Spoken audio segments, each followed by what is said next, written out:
semaine depuis lundi passé et que le Seigneur vous montre sa grâce et que sa faveur est sur vous.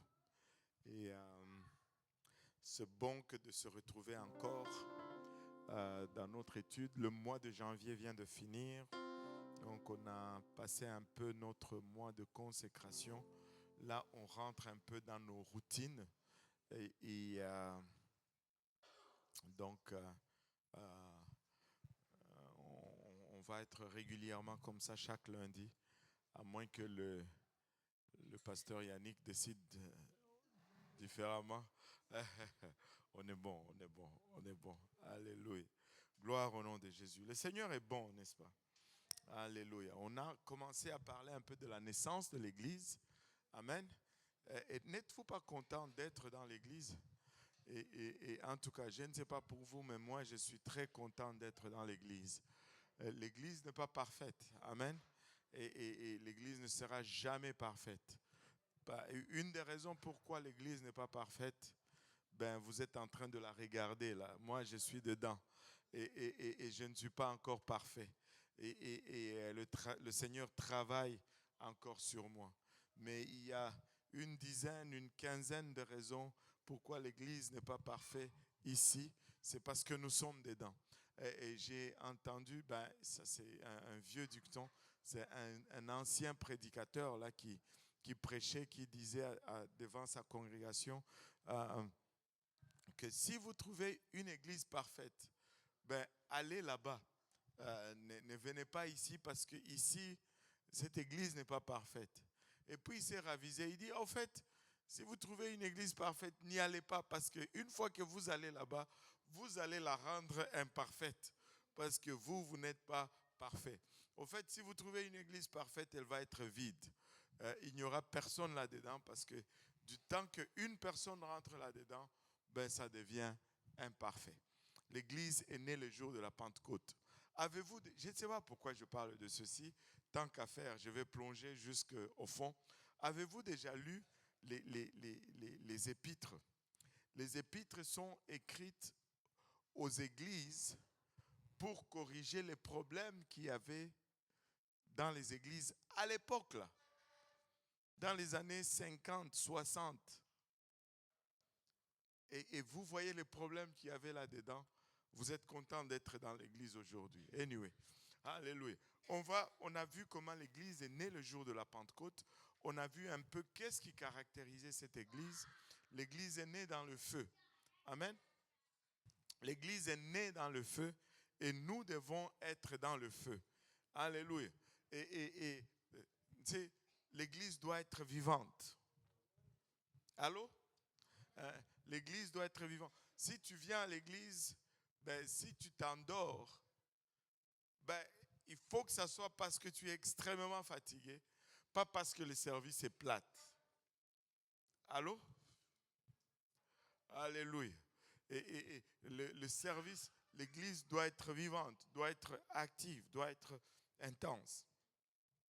L'église est née dans le feu. Amen. Et l'église ne doit pas tolérer la fumée. La fumée fait mal aux yeux. La fumée rend la respiration difficile. Non, non, non, non. L'église, c'est le feu. Il doit y avoir le feu et non la fumée. L'église est née le jour de la Pentecôte. Nous avions vu le parallèle un peu entre la toute première Pentecôte qui était le mont Sinaï et qui était la naissance du judaïsme et la deuxième Pentecôte, plutôt on va dire la deuxième symbolique qui était Sion, qui était la naissance de l'Église. Au fond, et le judaïsme et la chrétienté sont nés le jour de la Pentecôte. Et la Pentecôte a toujours été le premier jour de la semaine. L'Église est née un dimanche. Alléluia. L'Église est née un dimanche. Et on a parlé de l'évangile qui caractérise la naissance de l'Église. L'Église est née le jour de la Pentecôte et le jour de la Pentecôte, le premier pape, Pierre, si on s'en tient aux catholiques, a prêché l'évangile. Il a prêché l'évangile Et après avoir prêché l'évangile, la réponse à l'évangile, c'était la repentance, le baptême d'eau et le baptême du Saint-Esprit avec l'évidence de parler en langue. Et ça reste les caractéristiques de l'Église aujourd'hui. Je ne suis pas dans l'Église si je ne suis pas repenti, mais ce n'est pas seulement la repentance. Je ne suis pas dans l'Église si je ne suis pas baptisé au nom de Jésus-Christ pour le pardon des péchés. Je ne suis pas dans l'Église si je n'ai pas encore reçu le don du Saint-Esprit avec l'évidence de parler en langue. C'est seulement nos traditions actuelles qui disent que, bon, si je crois seulement, là, je suis déjà dans l'Église. Non, non, non. Pour les chrétiens primitifs, tu n'étais pas chrétien aussi longtemps que tu n'avais pas encore obéi à l'Évangile. Aussi longtemps que tu n'avais pas passé toutes les étapes, tu n'étais pas encore converti. Et aujourd'hui, on va avancer un peu. On va voir, on va faire une petite comparaison. Vous savez,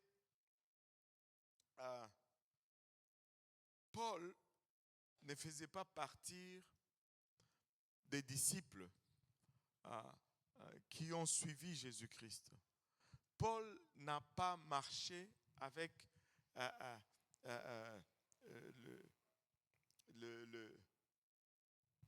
les autres. Il n'a pas suivi directement. Sa conversion a suivi un peu plus tard. Mais on va regarder un peu ce que Pierre a prêché, ce qu'on avait fait un peu la fois dernière. Et on va regarder, on va les comparer à ce que Paul a prêché, à ce que tous les autres apôtres ont prêché, pour arriver à une conclusion en ce qui concerne ce que nous devons prêcher aujourd'hui. Amen. Maintenant, Acte 2 nous donne littéralement la prédication de Paul, plutôt de Pierre, qu'est-ce que j'ai dit. On va lire un peu Acte 2 à partir du verset... attendez.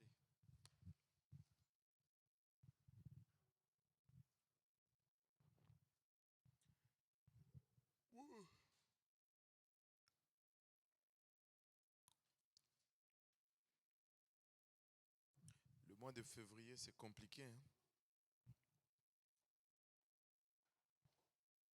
Ouais, à partir du verset 14. Acte 2, 14. Alors Pierre, se présentant avec les 11, éleva la voix et leur parla en ces termes. Hommes juifs, et vous tous qui séjournez à Jérusalem, sachez ceci et prêtez l'oreille à mes paroles. Ces gens ne sont pas ivres comme vous le supposez, car c'est la 3e heure du jour. Mais c'est ici ce qui a été dit par le prophète Joël. Dans les derniers jours, dit Dieu, je répandrai de mon esprit sur toute chair. Vos filles et vos fils et vos filles prophétiseront. Vos jeunes gens auront des visions et vos vieillards auront des songes. Oui, sur mes serviteurs et sur mes servantes, dans ces jours-là, je répandrai de mon esprit et ils prophétiseront. Je ferai paraître des prodiges en haut dans le ciel et des miracles en bas sur la terre. Du sang, du feu et une vapeur de fumée. Le soleil se changera en ténèbres et la lune en sang, avant l'arrivée du jour du Seigneur, de ce jour grand et glorieux. Alors quiconque invoquera le nom du Seigneur sera sauvé. Alors quiconque invoquera le nom du Seigneur sera sauvé. Et je vais prendre, j'ai fait exprès une pause là, parce que je vais prendre un peu ce passage pour illustrer une erreur de lecture que beaucoup de gens vont faire. Ils vont dire, alors quiconque invoquera le nom du Seigneur sera sauvé. Et donc, pour être sauvé, il faut invoquer le nom du Seigneur. Et ils vont dire, on n'a pas besoin d'être baptisé parce que, la Bible dit, il faut que j'invoque le nom du Seigneur pour être sauvé. Avez-vous déjà rencontré de tels arguments? Ou d'autres, je pense que c'est Acte 16, verset 32, si ma mémoire est bonne. Acte 16, 32. Et ils lui annoncèrent la parole du Seigneur, ainsi qu'à tous ceux qui étaient dans la maison. Mhm. Il les prit avec lui à cette heure même de la nuit. Il leva leur plaie et aussitôt il fut Euh, baptisé. Donne-moi un peu verset 30, à partir de 30. Il les fit sortir et dit, Seigneur, que faut-il que je fasse pour être sauvé? Paul et Silas répondirent, Mhm. Crois au Seigneur Jésus et tu seras sauvé, toi et ta famille. Voilà. Il dit, crois au Seigneur Jésus et tu seras sauvé, toi et ta famille. Certains vont dire, bah, tu sais, si moi je crois, alors toute ma famille est sauvée. Donc, ça prendrait juste une personne par famille, au fait. Ça serait, hein? Ben, vous êtes témoin que la réalité n'est pas ça. Allô? Vous pouvez voir dans une même famille, tu sais, une personne va être dévouée au Seigneur, mais l'autre est sorcier à outrance.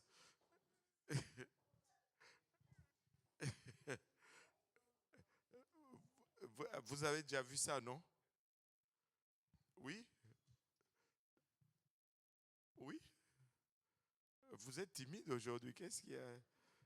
Vous avez peur que on dise que dans votre sorcier, dans votre famille, il y a... Non, c'est juste un exemple, ça ne vous engage à rien. C'est moi qui ai donné l'exemple.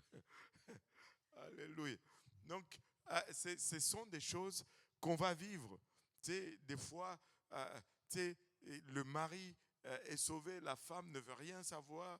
Des fois, c'est l'inverse. Des fois, les enfants servent Dieu, les parents ne veulent... Tu sais, alors ces versets, on se dit, mais qu'est-ce que ça signifie? Crois seulement au Seigneur Jésus et tu seras sauvé, toi et ta famille. La première des choses à faire, c'est que nous devons commencer d'abord par réaliser ceci. La Bible donne plusieurs détails concernant le salut, mais la Bible ne nous donne pas le droit de choisir un détail en particulier, un aspect du salut, et puis se contenter de cela. Non, non, il faut tout prendre globalement. Le salut commence tout d'abord par la croyance. Et il faut que je croie pour que je me mette sur le chemin du salut. Et le salut, c'est le mot le plus élastique dans la Bible, comme disait un ancien professeur de l'école, du collège biblique. C'est le mot le plus élastique de la Bible. Je commence à être sauvé, je suis en train d'être sauvé, je dois continuer à être sauvé, je dois persévérer jusqu'à ce que, au final, tout soit scellé. Le salut n'est pas quelque chose de ponctuel, c'est quelque chose de continu, c'est très élastique. Je dois commencer par croire d'abord, mais je ne dois pas m'arrêter à la croyance. Après la croyance, je dois mettre cette croyance en pratique en commençant par la repentance. Mais le salut ne s'arrête pas par la repentance.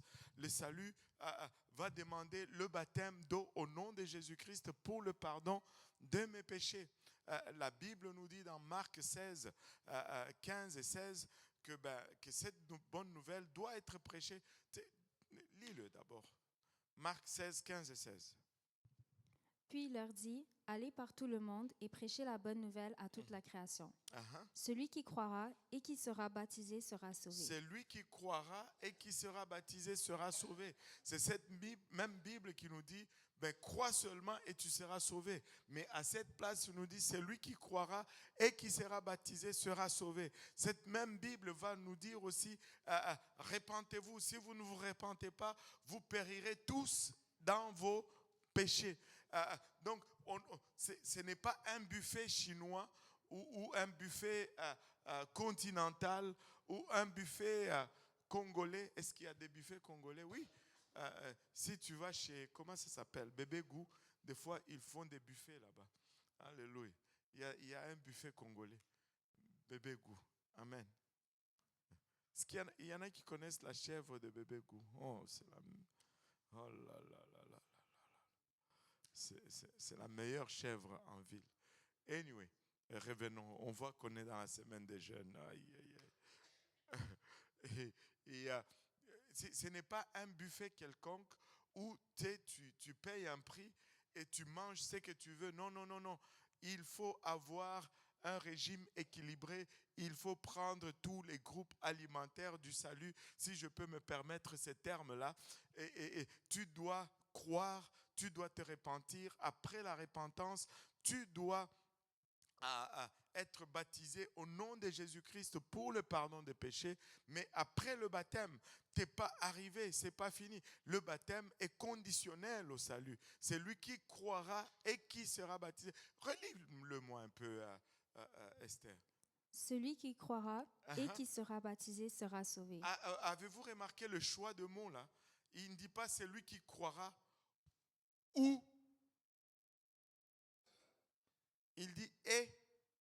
En français là, c'est une méchante différence.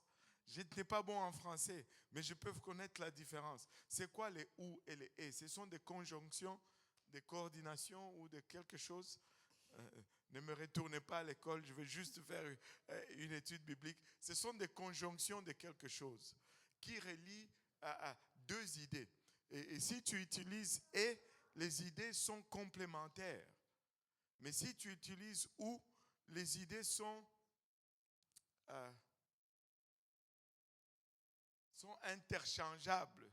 Là, je suis en train d'inventer des règles de grammaire, mais juste comprenez ce que je suis en train d'essayer d'expliquer. Si on dit, les gens vont dire ceci aujourd'hui dans le monde. Ils vont dire, répète la prière du pécheur et je crois dans le Seigneur Jésus-Christ, je crois qu'il est mort à la croix pour moi et voilà, je l'accepte comme mon sauveur personnel et là, je suis sauvé. Et puis après, si je veux, je peux être baptisé. Non, c'est pas ce que la Bible dit. Et si c'était ça, Actes plutôt, Marc 15, 16, 15 plutôt, relis un peu. Puis il leur dit, allez par tout le monde et prêchez la bonne nouvelle à toute la création. Celui qui croira et qui sera baptisé sera sauvé, mais celui qui ne croira pas sera condamné. Voilà, c'est comme si on dit, celui qui croira sera sauvé et il se baptisera s'il voudrait. Non, ce n'est pas ce que ça dit. Ça dit, celui qui croira et qui sera baptisé sera sauvé. Et non, ou qui sera baptisé sera sauvé. Maintenant, regardez ceci.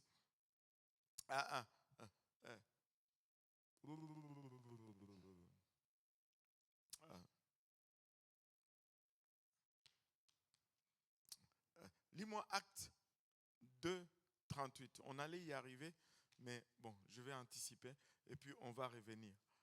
Actes 2, 38. Pierre leur dit, repentez-vous et que chacun de vous soit baptisé au nom de Jésus-Christ pour le pardon de vos péchés et vous recevrez le don du Saint-Esprit. Continue. Car la promesse est pour vous, pour vos enfants et pour tous ceux qui sont au loin, en aussi grand nombre que le Seigneur notre Dieu les appellera. Et continue, verset 40. Et par plusieurs autres paroles, il les conjurait et les exhortait en disant, sauvez-vous de cette génération perverse. Sauvez-vous de cette génération perverse. Laissez-moi vous dire ceci. Je dois recevoir le Saint-Esprit et le don du Saint-Esprit vient par l'évidence et attesté par l'évidence du parler en langue. Quand je parle en langue, j'ai reçu le don du Saint-Esprit. Maintenant, Pierre, après leur avoir donné cela, il a continué à les exhorter avec plusieurs autres paroles. Mais c'est quoi ces paroles? Pourquoi est-ce que Pierre a continué à leur dire des choses s'il leur avait déjà parlé du salut au complet? Il y a à peine 3 ou 4 semaines que j'ai eu cette compréhension.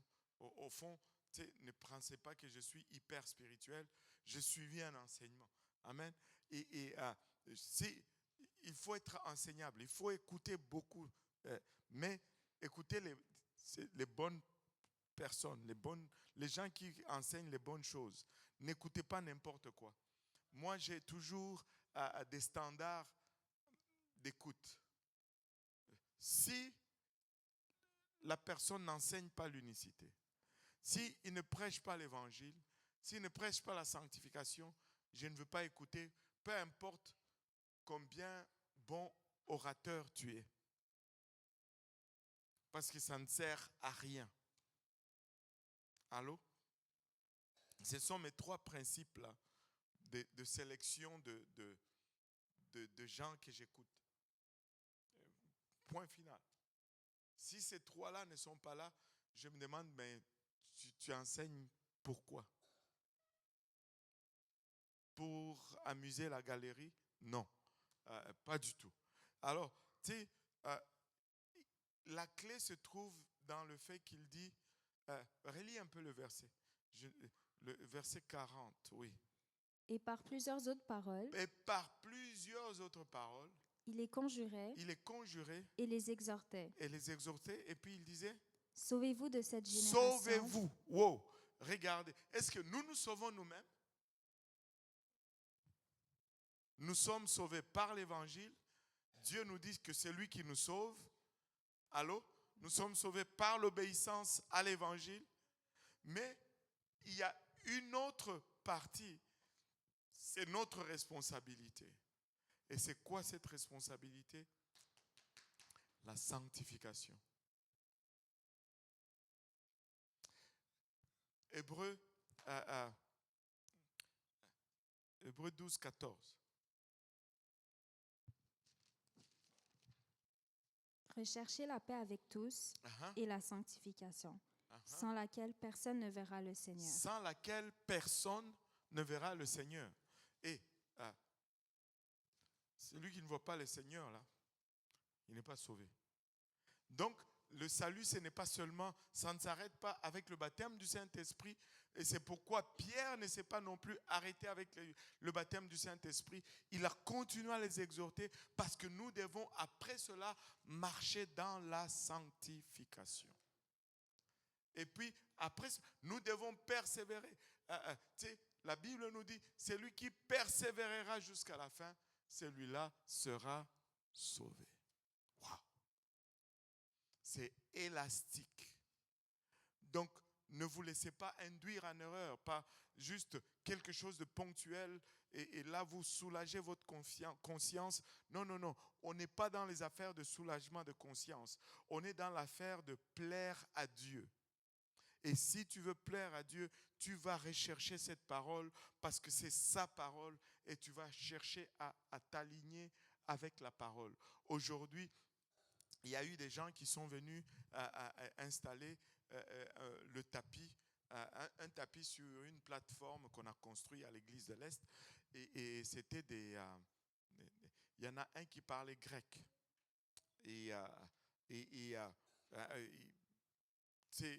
Les deux sont des Grecs, mais il y en a un qui parle vraiment grec. Et là, le deuxième, là, c'était la première fois que je lui parlais. Et il a commencé à me poser beaucoup de questions sur l'Église. Et c'est quoi l'Église? Comment tu as commencé à faire ça? C'est quoi ton opinion sur l'homosexualité? Je lui ai donné l'opinion biblique. Amen. Et maintenant, et il me dit, mais c'est quoi ton opinion sur les autres religions? J'ai dit,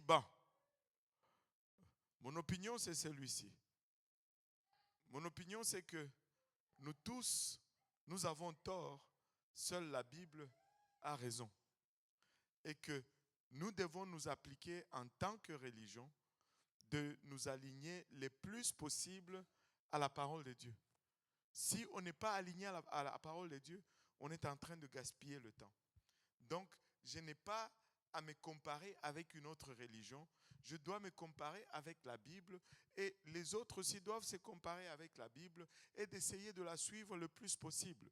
Et je lui ai donné un exemple. Je parlais à une dame qui était catholique convaincue et elle m'a bombardé de questions. Je lui ai dit la vérité. Je lui ai dit, regarde, moi-même j'étais catholique, vacciné, confirmé. Non, je n'avais pas reçu la confirmation. Et toutes ces choses-là. Et j'étais salésien, j'étais à fond là-dedans. Mais regarde, quand j'ai commencé à lire la Bible, je ne pouvais pas concilier ce que je faisais avec ce qui était demandé dans la parole de Dieu. Et là, elle m'a posé une question qui était dure. C'est une question, elle me dit, donc toi tu penses que c'est toi seul là qui as raison et tous les milliers de peuples catholiques, de prêtres catholiques à travers le monde ont tort. Hey, ça fait peur. Ça fait beaucoup de responsabilités là. Et quelle prétention, ils ont tous tort, moi j'ai raison. Waouh! Et c'est ces jours-là que le Seigneur m'a donné, boum, c'est tombé dans ma tête. Je peux vous dire que c'est Dieu qui m'a donné la sagesse de lui répondre. Je lui ai dit, maman,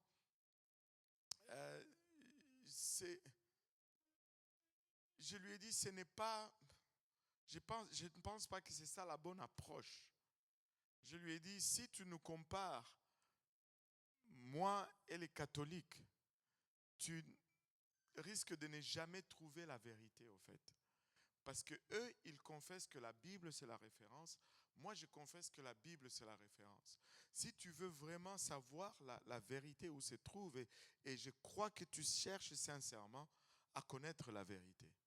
Mais si tu veux savoir où se trouve la vérité, compare moi ce que je te dis avec la Bible et ce que tous les autres prêtres catholiques te disent avec la Bible. Et là, tu sauras au moins déterminer où se trouve la vérité. Mais si tu nous compares juste nous deux, ben, tu pourras ne jamais trouver qui a raison ou qui a tort. Et il y a eu un calme royal qui s'est installé dans la salle. Et après, on nous a laissé aller, on était libre de partir. C'était chaud, hein? C'était intense. Et donc, notre souci doit toujours être de nous mesurer à la parole de Dieu.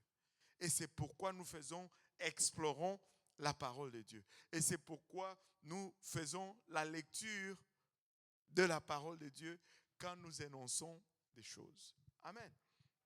Donc, le salut n'est pas ponctuel. Le salut est continu. Et le salut, je vais élaborer un peu davantage sur le salut. Avez-vous remarqué qu'il y a 3 étapes majeures, si je peux dire cela? La repentance dans l'évangile, la repentance, le baptême d'eau et le baptême du Saint-Esprit. La repentance va vraiment adresser mon présent. Et ça a été adressé aussi quand on a parlé cet après-midi à l'église de l'Est là, avec le grec. La repentance va toujours adresser le présent. Un instant T, je demande pardon à Dieu et je prends une décision. La repentance n'est pas une confession.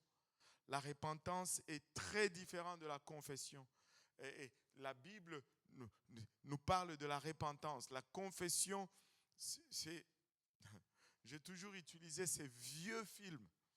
Ça révèle mon âge. Quand j'étais au Congo, il y avait une télésérie qui passait à la télé. Ça s'était intitulé « Les Roses de Dublin ». Je ne sais pas si quelqu'un a vu ça, « Les Roses de Dublin ». Non, personne? Oh boy. Bon, n'allez pas chercher. Ça, c'était avant le sang, hein, avant la croix. C'est juste un exemple. Dans cette télésérie, Les Roses de Dublin, c'était un jeune Français. Il est parti à... Non, c'était un groupe de jeunes Irlandais qui sont venus à visiter Paris. Et là, dans ce groupe, il y avait une jeune fille qui a fait une escapade avec un jeune Français. Ben, elle est repartie. Mais elle était tombée en amour avec ce jeune Français. Mais lui, ben, c'était juste une aventure. Mais il est tombé aussi en amour par après de ces jeunes Irlandaises. Mais quand elle est retournée là-bas, ben, elle était enceinte. Elle s'est retrouvée enceinte. Et les Irlandais il y a une partie catholique et une partie protestante. Ils sont des fervents religieux. Mais cette jeune fille-là, elle avait 4 frères, des costauds. je pense 3 ou 4, en tout cas on va dire 4, des costauds, des vrais Irlandais qui aiment la bagarre. Ils étaient catholiques. Et là, bon, pour eux c'était la honte.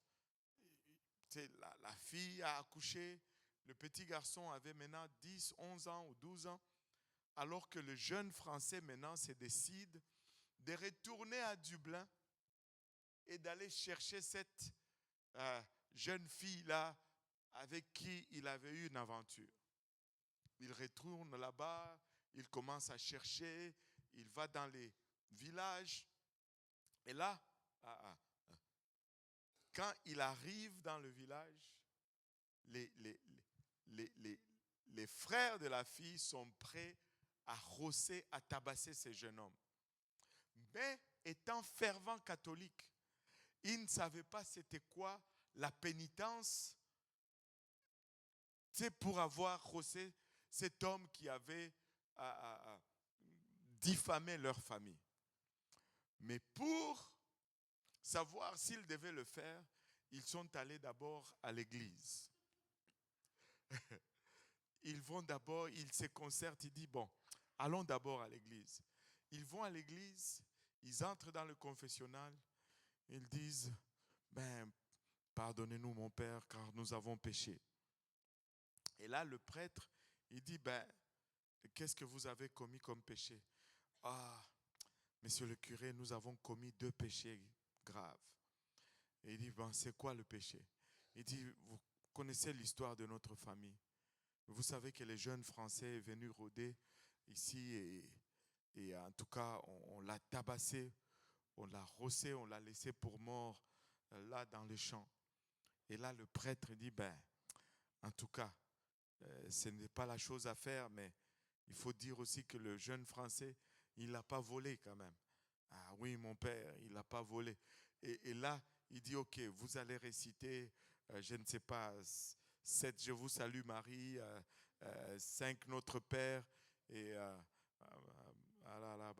puis bon, et là, ils étaient contents, yes! Et ils sortent de l'église, wow, c'est pas si pire que ça. Et ils sortent. Et vous voyez, ils descendent les escaliers de l'église en train de partir. Et là, le prêtre sort de la porte de l'église. Il dit, hey, vous m'avez dit que vous avez fait 2 péchés. Vous m'avez parlé que d'un péché. C'est quoi l'autre péché? Ils disent, ah, nous avons oublié, monsieur le curé, le français, on ne l'a pas encore rossé. C'était un mensonge. On va le rosser maintenant. Donc, ça c'est la confession. Tu demandes pardon, mais tu vas faire la chose encore. Il n'y avait pas de repentance. La repentance inclut la confession.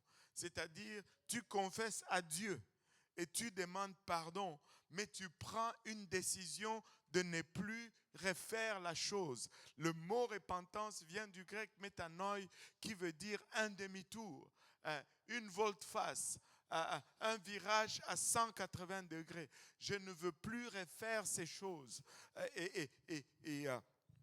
Ça prend la repentance.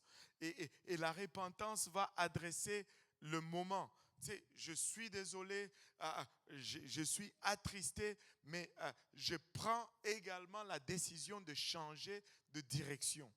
Amen. Je ne me répands pas aujourd'hui, puis demain je fais la même chose, je me répands encore. Après-demain, je fais la même chose, je me répands encore. Non, ça ce n'est pas une repentance sincère. Ok, est-ce qu'après m'être repenti, je peux rechuter? Oui, ça peut arriver, mais tu sais, il faut qu'on soit sincère et honnête à quelque part. Amen. Combien de fois je vais me repentir sincèrement? Allô? Oui. Une grosse question. Ouais. Si c'est une grosse question, ça prend un micro pour que la voix soit aussi. Oui, c'est ici.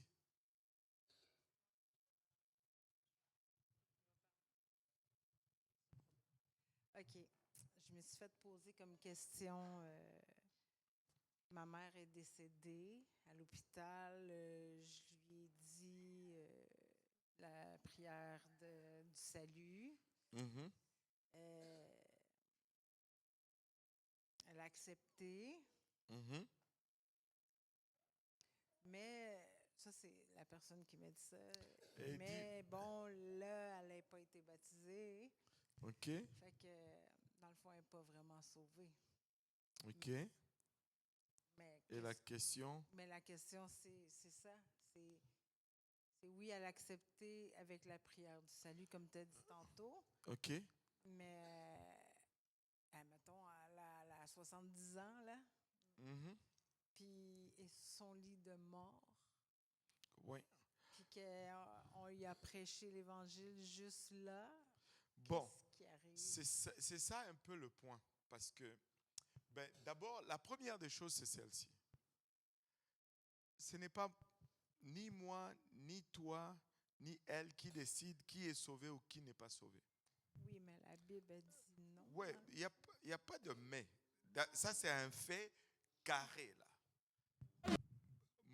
De l'autre part, mais marchez quand même pour que nous puissions vous saluer. C'est pas ça qui décide qui est sauvé.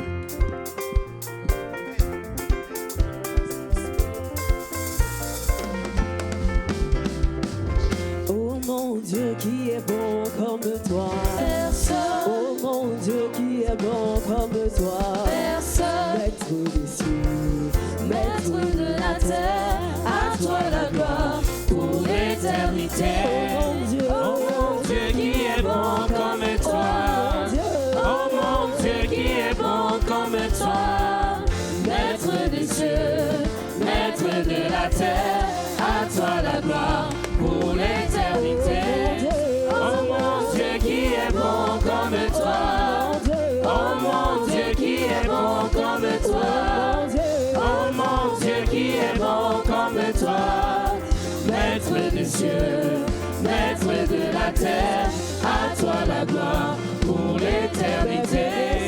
Maître des cieux, maître de la terre, à toi la gloire pour l'éternité. Tu m'as donné la vie, la paix, le bonheur et la joie. Tu m'as donné la vie, la paix, le bonheur et la joie. Tu m'as donné la vie, la paix, le bonheur et la joie. Tu m'as donné la vie, la paix, le bonheur et la joie. Je veux te louer, je veux te célébrer de tout mon cœur pour l'éternité. Je veux te louer, je veux te célébrer de tout mon cœur pour l'éternité. Oh mon Dieu qui est bon comme toi. Personne. Oh mon Dieu qui est bon comme toi. Personne. Oh Jésus qui est bon comme toi. Personne. Maître des cieux, maître de la terre, à toi la gloire pour l'éternité. Tu m'as donné la vie, la paix, le bonheur et la joie. Tu m'as donné la vie, la paix, le bonheur et la joie. Tu m'as donné la vie, la paix, le bonheur et la joie. Je veux te louer, je veux te célébrer de tout mon cœur pour l'éternité. Je veux te louer, je veux te célébrer de tout mon cœur pour l'éternité. Je veux te louer, je veux te célébrer de tout mon cœur pour l'éternité. Tu m'as donné la vie, la paix, le bonheur et la joie. Tu m'as donné la vie, la paix, le bonheur et la joie. Parce que, tu sais, où est-ce que ça me dit que quelqu'un qui est sur le lit de mort peut aller au ciel si il croit seulement? Mais je peux te montrer où ça dit, celui qui croira et qui sera baptisé sera sauvé. Et je n'ai pas le droit d'ajouter. La Bible donne un avertissement sévère. Si j'ajoute ou je retranche, ma part est aussi retranchée. Vous souvenez-vous de cela? Alors, je ne prends pas une responsabilité qui va te coûter si cher. Allô? Nous avons souvent peur d'offenser les gens. Allô? mais je ne peux pas, par peur d'offenser les gens, je dois avoir plus peur d'offenser Dieu que d'offenser les gens. Oui, mais là, tu laisses. Tu n'as rien, parce que tu n'as rien à faire. Oui, tu pries, tu dis Seigneur, console son cœur, c'est tout. Mais tu ne peux pas aller plus loin que cela. You cannot. Hauwezi. Okokite.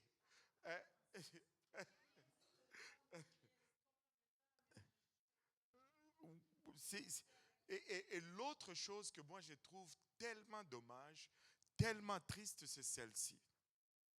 C'est que on va réduire le 70 ans de la personne juste au moment où elle est sur le lit de mort. Tu n'as pas passé 70 ans sur le lit de mort pour l'amour de Dieu. Combien de fois as-tu été sollicité par Dieu? C'est comme, Seigneur Jésus, cette personne, est-ce que c'est seulement là, le seul moment de tous les 70 ans? On a baptisé des gens de 82, 84 ans là. Tu vois? Est-ce que c'est seulement ces moments-là que, dans les 70 ans passés, personne ne lui a parlé, rien, jamais, on ne l'a jamais invité à l'église, elle a dit, elle n'a jamais refusé de venir à l'église, elle n'a jamais... Waouh! Ça serait tellement exceptionnel, tu vois. Ce serait tellement exceptionnel. Tellement exceptionnel. Notre responsabilité, c'est de prêcher l'intégrité de la parole de Dieu, de sorte que si les gens acceptent et qu'ils obéissent, leur sang ne retombe pas sur nous. Mais s'ils rejettent, il ne faut pas avoir peur. Il faut prêcher là. C'est pourquoi il faut prêcher avec intensité et il faut le prêcher carré. Parce que si tu dis que tu as peur et que tu ne prêches pas carré,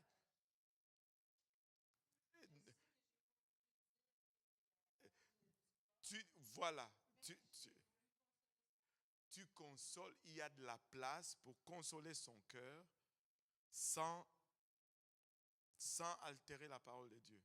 Et la seule chose, c'est que, regarde, c'est entre les mains de Dieu. C'est ça, c'est entre les mains de Dieu. Maintenant, tu dois te préoccuper, toi, de ton âme. C'est entre les mains de Dieu. Et nous ne sommes pas juges. Et c'est pourquoi Dieu nous dit, le seul rôle que nous avons, nous sommes témoins. Dieu nous appelle à être témoins. Lis-moi un peu Acte 1, verset 8. C'est la seule chose que Dieu nous demande. Acte 1, 8. Mais vous recevrez une puissance. Vous recevrez une puissance. Le Saint-Esprit survenant sur vous. Uh-huh. Et vous serez mes témoins à Jérusalem. Vous serez mes témoins à Jérusalem. Dans toute la Judée. Dans toute la Judée. Dans la Samarie. Dans la Samarie. Et jusqu'aux extrémités. Et jusqu'aux extrémités de la terre. De la terre. Donc jusqu'au Québec. Alléluia, partout. Même à Port-au-Prince, à La Caille, à Gonaïve, et partout. Alléluia. Donc, je parlais avec quelqu'un hier dans le service et il y avait une situation et il devait partager quelque chose, une conviction, et il dit c'était difficile.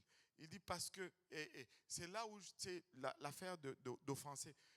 Et nous avons peur d'offenser les gens. Et c'est normal, je le comprends. Moi-même, je dois me battre avec cela. Je n'aime pas offenser les gens. J'aime que les gens m'aiment. Tout le monde aime que tout le monde l'aime, n'est-ce pas? Mais des fois, on va tomber dans un piège parce que et j'y réponds intensement. Pas parce que, non, c'est parce que c'est une question qui revient beaucoup et la tendance est toujours de glisser à dire, bon, ok, bon, on comprend. On ne veut rien comprendre. La seule chose, c'est qu'on veut savoir. ce que Dieu dit et s'en tenir à cela. Et tu sais, on doit avoir encore plus peur d'offenser Dieu que d'offenser un homme. Et notre intention, ce n'est pas du tout d'offenser, c'est d'avoir une conscience tranquille afin que tout le monde puisse être en mesure de répondre à la parole de Dieu en connaissance de cause. Mais si je retiens la vérité, et le sang de cette personne va retomber sur ma tête. C'est ce que la parole de Dieu nous dit, n'est-ce pas? Si je lui dis, vous savez, je vais glisser un peu. Je vais glisser un peu. Je vais vous donner un exemple biblique, mais on va extrapoler un peu. Allons un peu dans Genèse 3.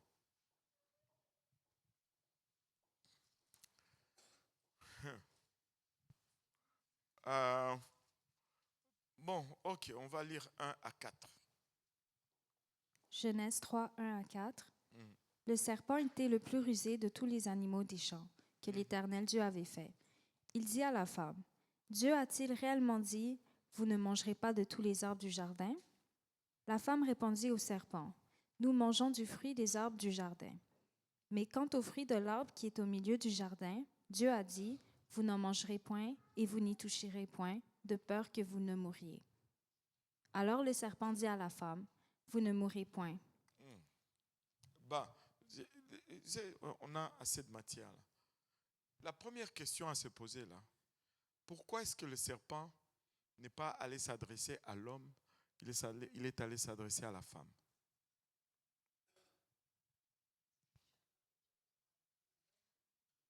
Dieu a parlé directement à l'homme. Il y a un peu plus de précision. Parce qu'il était rusé. Non, tout ça c'est vrai, mais on veut soulever, on veut pointer à quelque chose là. Pardon? La femme pouvait tomber plus facilement, convaincre son mari plus facilement. Ça c'est pas bon. Non, il y a autre chose. C'est pas vraiment ça. Ça peut être douteux. Il y a des maris qui n'écoutent jamais leur femme.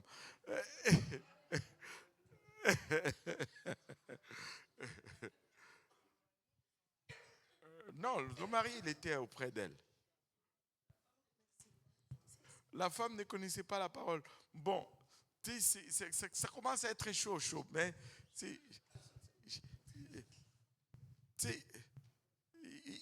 juste, allez, donnez-moi quelque chose. Donnez-moi juste un petit peu plus, Oui. C'est pour semer le doute dans le cœur de la femme? Non, là vous vous éloignez un peu. Ouais.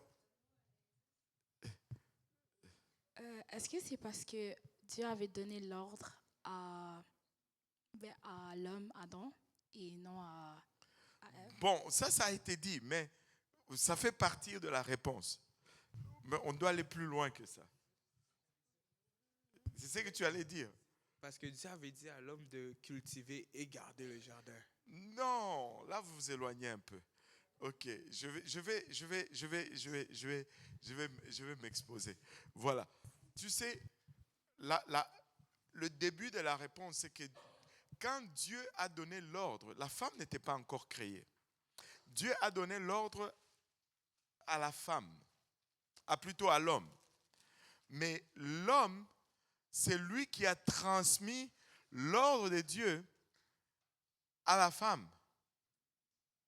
Mais il y a des raisons de croire que l'homme, quand il a transmis l'ordre à la femme, il est allé au-delà de ce que Dieu avait donné. Il en a rajouté. Parce que Dieu n'a jamais parlé de toucher. Oui, mais ce n'est pas non plus, parce que l'ordre de Dieu est donné là. Lis Genèse. Ouais, lis-le. Non, lis-le. Non, non, lis-le. Non, non, je ne spécule pas. Lis-le. Genèse 2, 15 à 17. Il faut le lire. Je ne spécule pas. Lis. La femme répondit au serpent. Non, Genèse 2, Ok. 15. OK. L'Éternel Dieu prit l'homme Ah, et le plaça dans le jardin d'Éden pour le cultiver et pour le garder. L'Éternel Dieu donna cet ordre à à l'homme. l'homme. Voilà. Vous écoutez l'ordre que Dieu donne à l'homme. Tu pourras manger de toutes les arbres du jardin, mais tu ne mangeras pas de l'arbre de la connaissance du bien et du mal, car le jour où tu en mangeras, tu mourras. Est-ce que Dieu a parlé de toucher? Non. L'ordre de Dieu était clair. Le jour où tu en mangeras, tu mourras. Rien de plus. Mais entre ce que Dieu a donné à l'homme et ce que la femme a récité au serpent, il y a eu ne touche même pas. Alors, d'où est venu ne touche pas? Parce qu'on ne peut pas juste dire que bon, ok, on ne va pas s'en préoccuper. Non, ça devient critique parce que c'est ça qui annonce la chute même. Parce qu'on n'est plus dans ce que Dieu a donné, il y a quelque chose de plus. Et je peux même dire qu'il y a quelque chose de moins. Quand il a dit, le jour où tu en mangeras, tu mourras, certaines versions nous disent même tu mourras certainement. Parce que c'est une certitude. Mais quand la femme parle au serpent, elle dit, verset 3, je pense. Mais quant au fruit de l'arbre qui est au milieu du jardin, Dieu a dit, vous n'en mangerez point. Vous n'en mangerez point. Et vous n'y toucherez point. Et vous n'y toucherez point. Ce n'était pas là. Et puis, de peur que vous de ne mouriez. peur que vous ne mouriez. Vous mourrez. Le jour où tu en mangeras, tu mourras. Mais de peur que vous ne mouriez. C'est deux choses différentes. Là, c'est une probabilité. De peur que vous ne mouriez. Vous risquez de mourir. Et ce n'est plus 100% là. De peur, c'est une probabilité. Amen. En français, est-ce que vous êtes d'accord avec moi? Sinon, je vais sortir la loi 101 ici. Alléluia. De peur que vous ne mouriez, ce n'est pas la même chose que le jour où vous en mangerez, vous mourrez. Alors, maintenant, notre devoir ici, c'est d'établir d'où vient ces deux ajouts. Cet ajout et cette diminution. Bon, là, on va faire un vote, ok? Ou bien, c'est l'homme qui a dit à la femme, hey, Dieu a dit, cet arbre-là, il ne faut pas manger, il ne faut même pas toucher, sinon là, capoute. Ou bien, l'homme a dit, on ne mange pas de cet arbre, sinon on meurt, mais la femme elle-même, elle va dire, non, on ne peut même pas toucher quand elle parle au serpent. Maintenant, entre nous là, quelles sont les probabilités? Pourquoi la femme ajouterait, vous n'y toucherez point? Ça ne ferait aucun sens. Mais non, maman, pardon. Mais je comprendrais. Moi, je comprendrais. Parce que là, ils sont juste ces deux-là. Ok? Elle est en train. Moi, je comprendrais, ça ferait plus de sens. Non, attends un peu. Donne-moi une chance. Donne-moi juste une petite chance. Et je comprendrais que l'homme, tu sais, il voit sa femme, il aime tellement sa femme, il veut ne pas prendre des risques. Tu vois, ça c'est notre nature là. Tu sais, tu veux tellement ne pas prendre de risques que tu en rajoutes, pensant, laissez-moi vous dire ceci. si tu ajoutes, quand Dieu te fait un deal, là, c'est toujours le meilleur deal. Quand tu négocies, tu es toujours perdant avec Dieu. Tu sais, lui pensait mieux faire en ajoutant, on ne doit même pas y toucher. Je suis allé plus strict que Dieu. C'était le début de la faille. Moi, je pense que c'était là le scénario. Vous pouvez penser le contraire, mais si on obéit tous à l'évangile, on va tous aller au ciel. Ce n'est pas ça qui va nous séparer d'aller au ciel. Amen. Mais moi, je pense que ça, c'est plus plausible que c'est la femme elle-même qui ait ajouté cela. Mais vous n'êtes pas obligé de me croire là-dessus.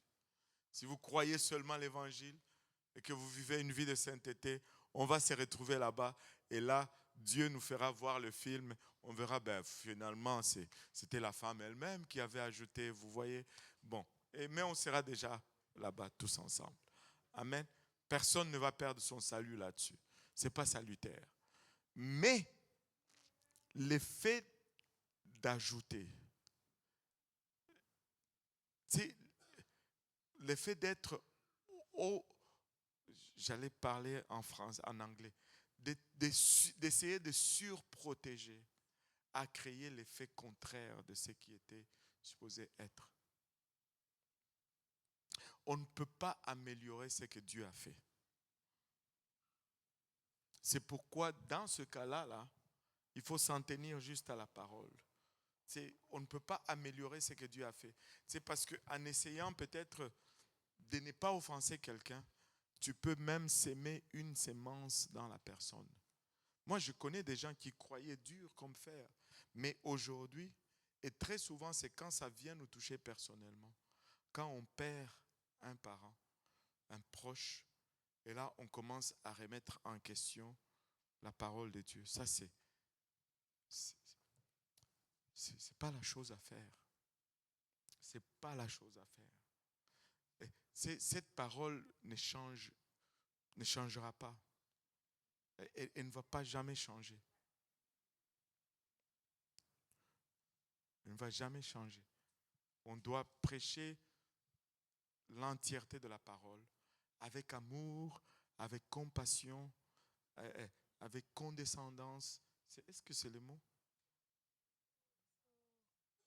C'est pas le mot que je cherche. C'est-à-dire sans orgueil. C'est mettre à la place de l'autre. Mais ne jamais altérer la parole. Sans faire de compromis. On ne peut pas faire de compromis. Pardon. Quand ce n'est pas salutaire, il faut le dire. Tu peux croire en d'autres choses.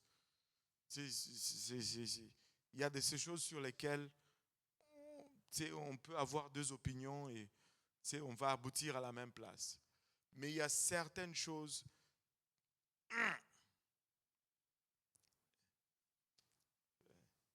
Juste bang, c'est ça. Dieu seul décide. Tu sais, et laissez-moi peut-être vous choquer un peu. Non, dans l'autre sens maintenant. Vous savez, ce n'est pas parce que nous ne pouvons pas plus déterminer qui va au ciel ou qui va en enfer. Même lorsque nous sommes en face de quelqu'un qui s'est repenti, qui s'est fait baptiser, qui a reçu le Saint-Esprit et qui a mené à notre vue une vie de sainteté, selon notre observation. Ce n'est pas à nous. C'est tout ce que nous pouvons dire que nous espérons qu'il est arrivé parce que nous ne connaissons même pas la vie cachée de tout le monde. Allô? Nous ne connaissons pas la vie cachée de tout le monde. Je ne sais pas ce que frère Simplice a fait toute la journée. Bon, j'ai pris le frère Simplice parce que je sais qu'il va me pardonner. Mais je ne sais pas ce qu'il a fait de sa journée pour venir proclamer ici qu'il va sûrement au ciel. Je peux dire, à la lumière de ce que j'ai observé, il a obéi à la parole de Dieu et j'espère qu'il est entre les mains de son Créateur. Mais c'est pourquoi Dieu dit, ne jugez pas. Nous n'avons pas l'aptitude de juger. Allô? Nous ne pouvons mettre personne ni au ciel ni en enfer. Mais nous devons prêcher la plénitude de la parole. Amen. Oh boy, c'était long. C'était une grosse question. Une question existentielle. Hein? Non. Mais voyons donc, encore tu me lances la même balle. Moi, c'est pas moi qui décide. Non, ne panique pas, ne panique pas. Ne panique pas, on en apprend tous les jours et on fait des erreurs tous les jours. Non, écoute, bon, on continue. Mais, et vous savez,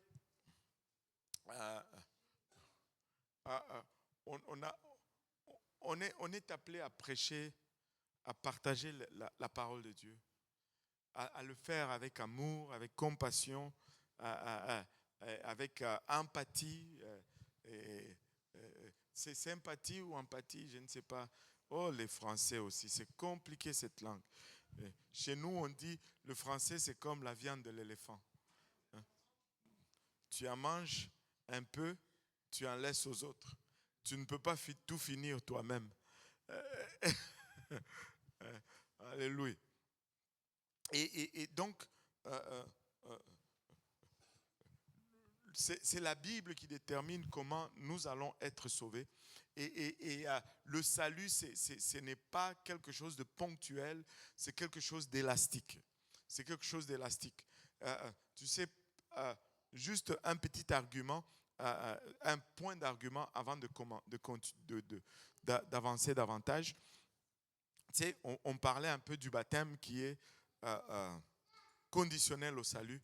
Vous souvenez-vous de l'eunuque éthiopien? Il était en train de lire le livre d'Ésaïe et puis Dieu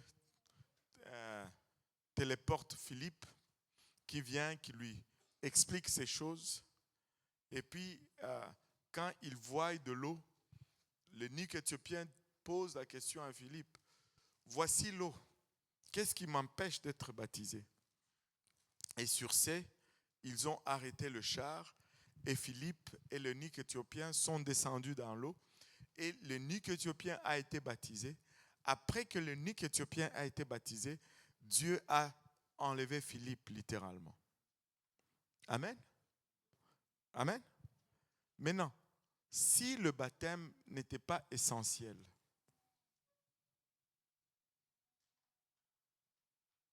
vous voyez déjà où je vais avec ma question là.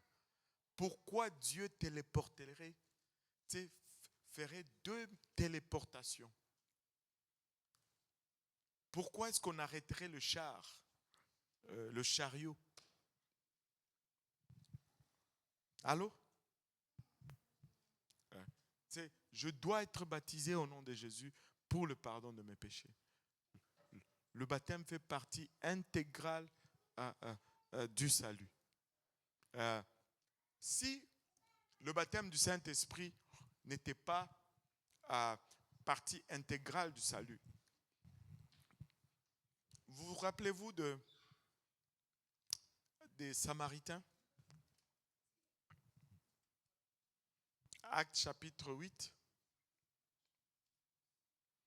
Philippe était en Samarie. Il a prêché l'évangile. Ces gens-là ont cru. Ils ont même été baptisés au nom de Jésus pour le pardon des péchés. Mais aucun d'entre eux ne recevait le Saint-Esprit. Qu'est-ce que Philippe a fait? Il a envoyé appeler Pierre et Jean qui sont venus de Jérusalem. Ils ont prié pour les Samaritains qui ont reçu le Saint-Esprit. Si ce n'était pas essentiel, pourquoi ils le feraient? La première question dans Acte 19 que Paul pose aux disciples d'Apollos, avez-vous reçu le Saint-Esprit depuis que vous avez cru? On n'a même pas entendu dire qu'il y ait un Saint-Esprit. Ça, c'est comme certaines églises aujourd'hui. Là. Allô? Donc, ce sont des essentiels. Le salut, c'est toutes ces choses. Ce n'est pas une seule de ces choses, c'est toutes ces choses. L'Église primitive enseignait qu'il faut passer par ces étapes pour se dire « je suis sauvé ». Et donc, Pierre a prêché le jour de la Pentecôte. Il a prêché l'entièreté du message. Et à la fin de son message, ça a suscité une question. Hommes, frères, que ferons-nous? Et la réponse à Pierre reste encore la réponse pertinente aujourd'hui si quelqu'un te demande qu'est-ce qu'il faut que je fasse pour être sauvé. Parce que nous sommes encore dans le temps de l'Église. Maintenant, je ne sais pas, je ressens un check dans mon esprit. Cette question va revenir souvent, mais aujourd'hui, elle n'est pas venue, mais c'est juste, ça fait comme 3 fois que ça me revient à l'esprit. Je vais en parler, si c'est correct. Et le larron à la croix. Ou l'autre brigand à la croix. Pourquoi est-ce que, quand l'un d'un côté insulte le Seigneur, se moque du Seigneur, l'autre de l'autre côté lui dit, mais toi tu n'as même pas peur. Nous c'est justice. Et il dit au Seigneur, souviens-toi de moi lorsque tu vas revenir. On va aller un peu, je pense,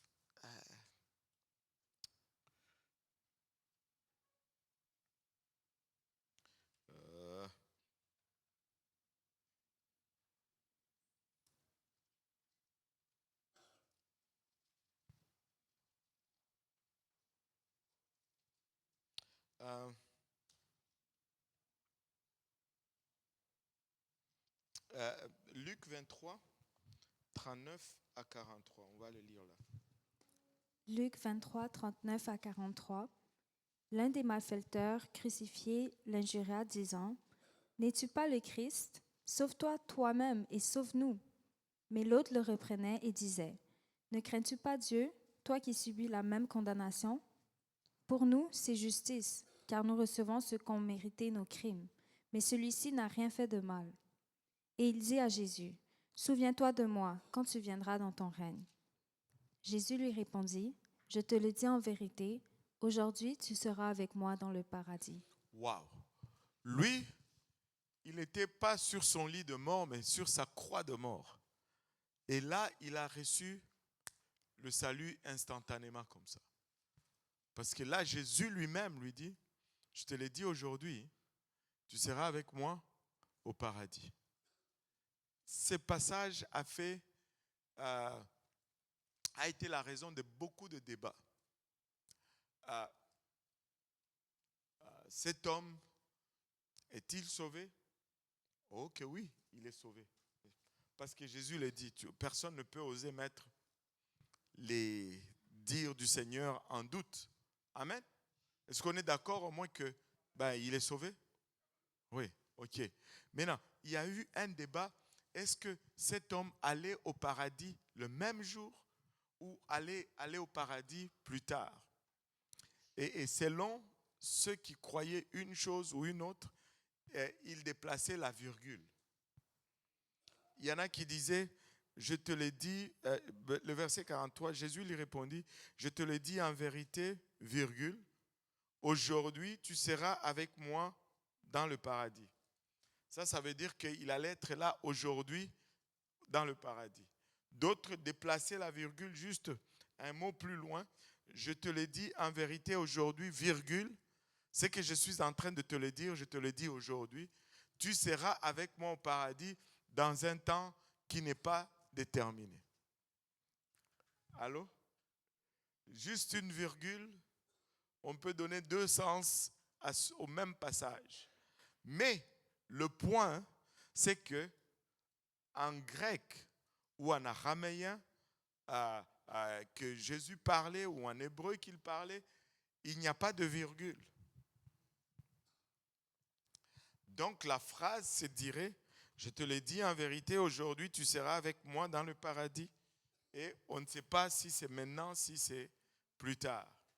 Ben, comment expliquer que lui soit sauvé et qu'il aille au paradis aujourd'hui, alors que nous, lui n'a pas eu le temps de se faire baptiser, lui il n'a pas eu le temps d'être né de nouveau, il n'a pas eu le temps de se repentir. Pourquoi?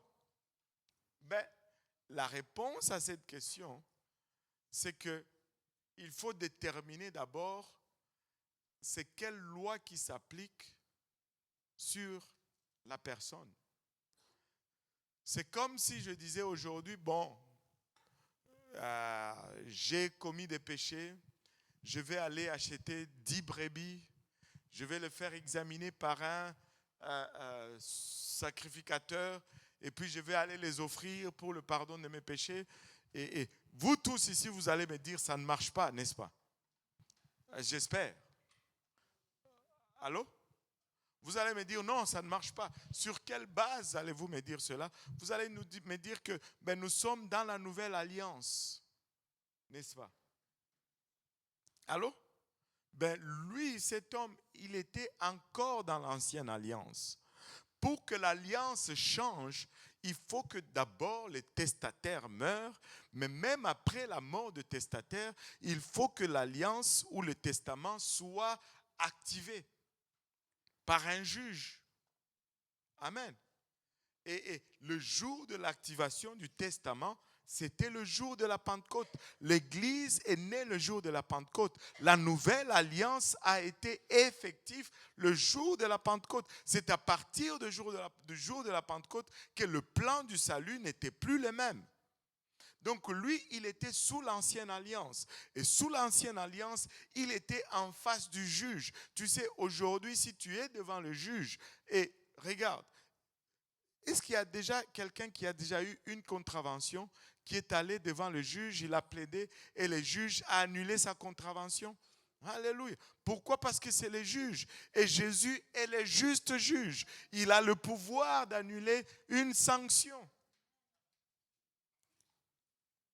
Alléluia. Et il a dit, je te l'ai dit en vérité, aujourd'hui tu seras avec moi dans le paradis, parce que le jour même, il s'est retrouvé avec lui dans le paradis. Parce que ici, qu'est-ce qui nous permet de dire cela? C'est tout simplement la signification du mot. Il y a deux mots qui sont presque synonymes, mais qui ne sont pas synonymes, qui sont utilisés dans la parole de Dieu, mais qui signifient presque la même chose, mais ça ne désigne pas la même chose. Et les deux mots, premièrement, c'est paradis, et l'autre mot, c'est ciel. Et il y a une différence entre ciel et paradis.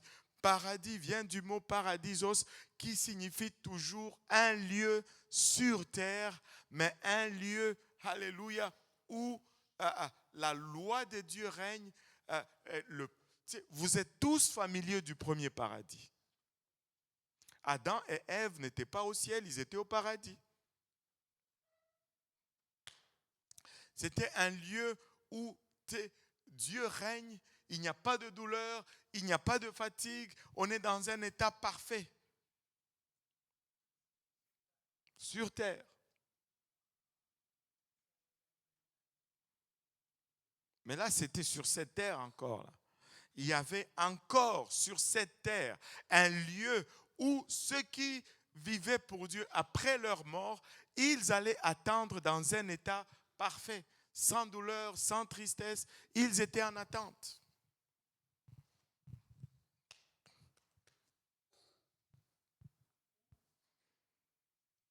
Le paradis.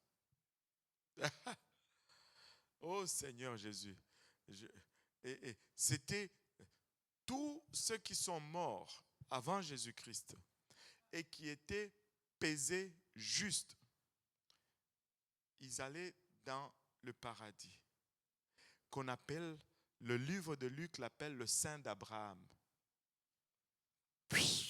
Ça vient de s'allumer. Luc appelle le Saint d'Abraham. C'est un lieu d'attente. Jusqu'à ce que, parce que même si ils ont vécu au meilleur de leur capacité, reste qu'ils ont commis quand même de péché et le salaire du péché c'est la mort et ce contrat était encore valide parce que le diable ne l'avait pas violé, mais le jour où il a tué le Seigneur Jésus-Christ qui n'avait pas péché, ce contrat est devenu caduc. Et là, Jésus est mort, il est descendu dans le séjour des morts pour prêcher aux captifs. Il n'est pas allé prêcher l'évangile, il est allé prêcher la déclaration que j'ai vaincu. Alléluia, je viens vous chercher. Vous allez venir avec moi, préparez vos bagages. Vous avez 3 jours pour préparer vos bagages. Et c'était une commotion là, dans le sein d'Abraham. Tout le monde achetait les valises. Tout le monde allait chez...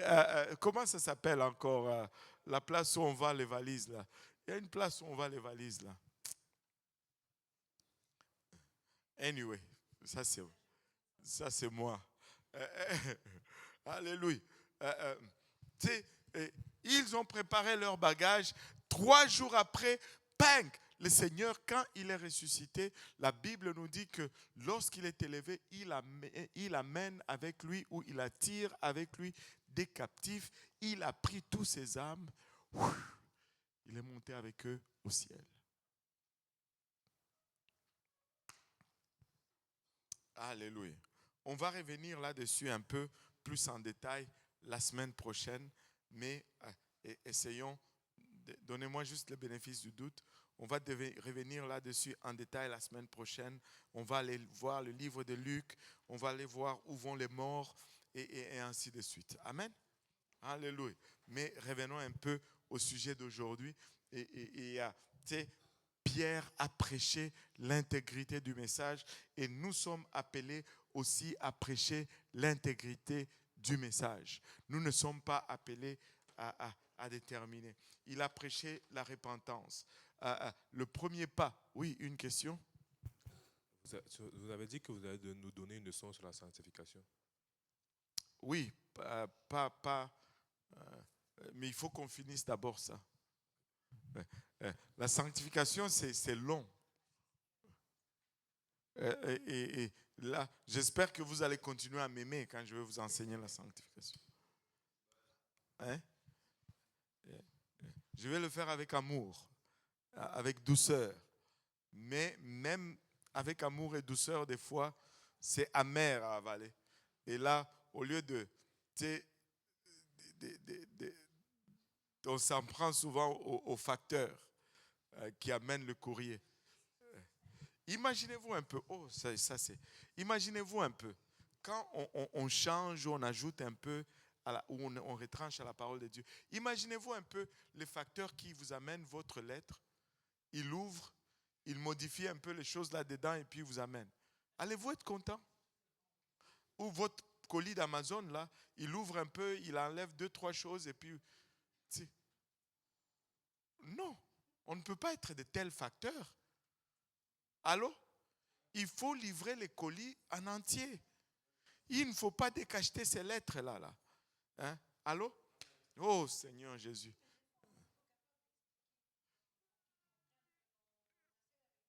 Oui, ça c'est autre chose. Ça c'est complètement autre chose. C'est pourquoi, des fois, je dis toujours ceci. Il ne faut pas avoir peur de dire « je ne sais pas ». Tu sais, je ne sais pas, je vais aller m'informer et je vais te revenir là-dessus. Ça là, ça te sort des troubles comme pas possible. Et ne pense pas qu'on va te minimiser. Personne ne connaît tout. Moi non plus, il y a des choses que je ne sais pas. Même si c'est moi qui viens enseigner. Il y a plein de choses que je ne sais pas. plein de choses. Oh, tu sais, j'ai regardé une vidéo d'un professeur, il n'est pas jeune. Il défendait la création. Un noir, il défendait la création. Oh, mais si vous voulez, je vais vous la partager. Il défendait la création, mais c'est brillant, très intelligent. Il allait dans la science et il démontrait comment, même scientifiquement, ça ne fait pas de sens qu'on dise que la Terre a des millions d'années. C'est surtout les jeunes, ça va vous aider. Mais il y a plein de choses que je ne connais pas, je les ai découvertes. Mais bon, ne prenez pas ces choses maintenant pour aller essayer de gagner les âmes. Vous allez gagner les âmes avec la parole de Dieu. Mais ça va cimenter votre foi. Allô? Vous allez être inébranlable. Rien ne va vous faire peur. Allô? Je sais en quoi j'ai cru. Tu peux venir, même si tu me montrais des martiens aujourd'hui, ça ne va pas changer ma croyance. Montre-moi des bonhommes verts. Je sais que la Bible reste vraie. Et voilà. Alléluia. Maintenant,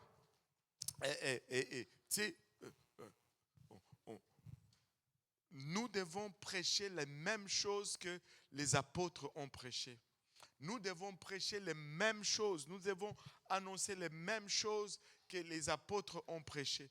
Et regardez, et même si vous faites un pas, vous allez voir que Jean-Baptiste a prêché la même chose. Pas toutes, mais la même chose. Jean-Baptiste a prêché la repentance. Jésus a prêché la repentance. Pierre a prêché la repentance. Paul a prêché la repentance.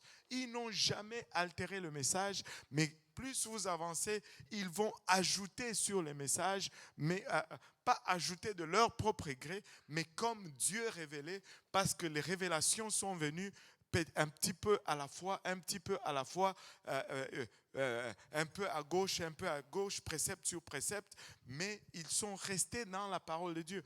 Et tu sais, nous devons prêcher la repentance. Dieu n'est pas venu nous sauver dans nos péchés.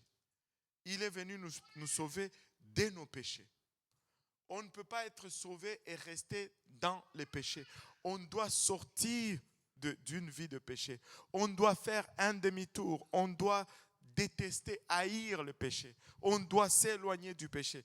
Tu me dis, oh mais pasteur, nous sommes humains, c'est difficile, je me bats avec ça. Je te dis, continue à te battre. Continue à te battre. Mais n'arrive pas à une place où tu prends plaisir là-dedans. Je vais finir avec cet exemple. Il y a une différence entre quelqu'un qui se répand et qui tombe et quelqu'un qui fait semblant de se repentir mais qui fait la même chose encore et encore et encore et encore. Ça, c'est un exemple très brillant qui a été donné par un jeune ici parmi nous. Et l'exemple, c'est celui-ci. La différence entre une brebis et un cochon. Tu sais, un cochon, quand il est dans la boue, il est content. C'est la fête. Il va prendre plaisir. Il va se rouler là-dedans. Il est content. C'est la fête. Mais une brebis, quand tu la mets dans la boue, ou si elle tombe dans la boue, une brebis pleure. Et elle pleure. Et vous savez comment elle pleure? Elle pleure, elle fait « Maître, maître ». Elle appelle son maître.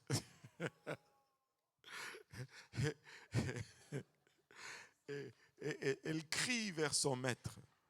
Vous savez, je vais maintenant nous ramener là où nous sommes. Si vous êtes sincère dans votre marche et dans votre repentance, avez-vous remarqué que dans votre vie antérieure, là, avant la croix, il pouvait vous arriver, je vais changer cette phrase. lorsque vous mentiez, ça ne vous faisait rien. Ariel, pourquoi tu ris fort comme ça? Tu sais, c'est comme des fois tu mentais même, tu étais même content parce que tu as tellement bien performé. Et que si vous vous êtes repenti sincèrement et que vous êtes dans une situation stressante, pas pour vous justifier, mais je dis juste la réalité. Et là, tu sais, malgré vous, un mensonge sort de votre bouche, mais votre cœur n'est plus tranquille. Tu sais, vous ne prenez plus plaisir dans les mêmes choses que vous faisiez avant. C'est parce qu'il y a eu probablement quelque part une repentance sincère. Tu vois? Ce n'est pas le fait de tomber, mais c'est que, mais est-ce qu'il y a-t-il maintenant une conviction en moi? Tu sais, avant on volait, c'était un exploit, on se vantait même qu'on ne s'est pas fait prendre. Mais là, ce n'est plus la même chose. Ce n'est plus le même ressenti. Parce qu'il y a une repentance dedans. Il y a maintenant une conviction. Il y a maintenant un Esprit Saint qui te dit, wow, comment peux-tu faire encore ces mêmes choses? Il y a quelque chose en toi maintenant. Ce n'est plus pareil comme avant. Si cela est là, alors tu es sur la bonne voie. Continue de se battre. Tu vas avoir le dessus sur cette habitude. Amen. Alléluia. Nous ne sommes pas parfaits, mais nous devons marcher vers la perfection. Personne n'est parfait. Si j'avais, un de nos anciens disait cela, je vais m'approprier cela. Si j'avais un billet, on n'a plus de billets, si j'avais une pièce de $1 pour chaque fois que je commettais un péché, je serais multimillionnaire aujourd'hui. Allô? Mais est-ce que c'est maintenant une licence pour pécher? Non, 1000 fois non. 1000 fois non.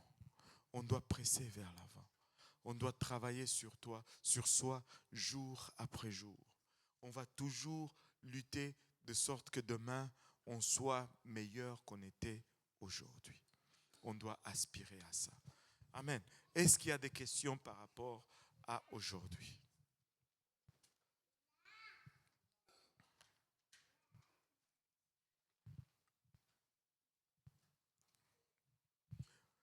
Pas de questions? Alléluia, amen, gloire à Dieu. Oh, alléluia. Donc, on va conclure et nos sœurs sont en train de faire des choses là-bas. Et pour ceux qui jeûnent un jour à la fois, vous pouvez vous régaler. Et pour les autres, bon, demeurez en prière. Amen. Et le doyen va nous conclure en prière. Et comme ça, on va partager, fraterniser un peu et partir. Prions Dieu ensemble. Éternel Dieu de gloire, nous te bénissons, nous te rendons grâce. Nous te disons merci. Merci encore, Papa, de ta présence. Merci encore, Papa, pour ta parole, Seigneur Jésus. Nous te prions maintenant, Seigneur, que tu bénisses, que tu sanctifies, Seigneur, tout ce que nous avons reçu, Seigneur. Éternel Dieu de gloire, que cela porte fruit pour maintenant et pour l'éternité, Seigneur Jésus. Souviens-toi, Papa, de la fraternité qu'il y aura tantôt, Seigneur. Bénis toute conversation, tous ceux qui vont rentrer chez eux, tous ceux qui ont suivi en ligne, Éternel Dieu de gloire. Nous te louons, nous te rendons grâce et que toute gloire te revienne. Que le peuple de Dieu dise au nom de Jésus. Jésus, alléluia. Merci Seigneur. Battons nos mains pour le Seigneur. Reconnaissance pour sa parole. Et on continue le lundi prochain. Amen.